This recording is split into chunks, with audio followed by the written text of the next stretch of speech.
കൂട്ടുകാരെ 5 ടോയ്ലറ്റ്, അതിൻ്റെ concealed work, outside plumbing work, ഇത്രയുമാണ് ഞാൻ ഈ വീഡിയോയിൽ കാണിക്കാൻ ഉദ്ദേശിക്കുന്നത്. 1 മിനിറ്റ് 90 സെക്കൻഡാണ് മൊത്തം എടുക്കുന്നത്. ബാത്റൂമിൻ്റെ ഡൈവേർട്ടർ ഫിറ്റിങ്, സീലിംഗ് വർക്ക്, സീലിങ്ങിനകത്ത് എല്ലാ ഷവറും വരുന്നത് കേട്ടോ.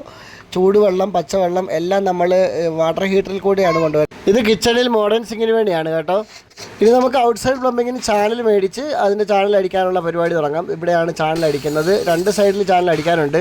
എല്ലാ പൈപ്പുകളും, ഭിത്തിയിൽ വരുന്ന എല്ലാ പൈപ്പുകളും ചാനൽ വഴിയാണ് അടിക്കുന്നത്.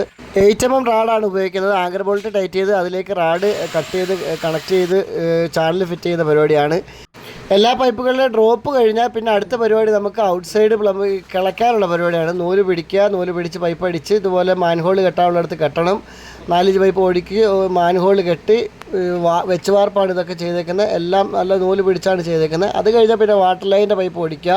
വാട്ടർ ലൈനിൻ്റെ പൈപ്പ് കണക്ട് ചെയ്തുകൊണ്ട് ഇങ്ങനെ നല്ല വൃത്തിയായിട്ട് എല്ലാം അടിപൊളിയായിട്ടാണ് ചെയ്തിട്ടുള്ളത്.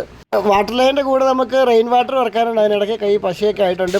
ഇപ്പോൾ പുതിയതായിട്ട് വീട് വയ്ക്കുന്ന എല്ലാവർക്കും മുനിസിപ്പാലിറ്റി നല്ലൊരു പണി കൊടുത്തിട്ടുണ്ട്, റെയിൻ വാട്ടർ ഇറക്കുക എന്നുള്ളത്. അതുകൊണ്ട് എല്ലാവരും റെയിൻ വാട്ടർ ഇറക്കുന്നുണ്ട്. 1.5 ഇഞ്ച് പൈപ്പ് എല്ലാത്തിനും ഡ്രോപ്പ് ഇറക്കിയിരിക്കുന്നത്. ഗ്രൗണ്ട് ഫ്ലോറിന്, കിച്ചന്, ഫസ്റ്റ് ഫ്ലോറിന് എല്ലാം സെപ്പറേറ്റ് ലൈനാണ് ഇറക്കിയിരിക്കുന്നത്. പിന്നെ ഈ PVC പൈപ്പും PVC പൈപ്പും ഒട്ടിക്കുന്ന ഒരു രീതിയാണ് ഇതിനകത്ത് കാണിച്ചിട്ടുള്ളത്. ഔട്ട്സൈഡ് പ്ലംബിങ്ങിന് ഏകദേശം എല്ലാം ഇതിനകത്ത് വന്നിട്ടുണ്ട്. ഇനി എന്തെങ്കിലും വിട്ടുപോയിട്ടുണ്ടെങ്കിൽ നിങ്ങൾക്ക് സൂചിപ്പിക്കാം. ഇപ്പോൾ നിങ്ങളുടെ അഭിപ്രായങ്ങൾ അറിയിക്കാം.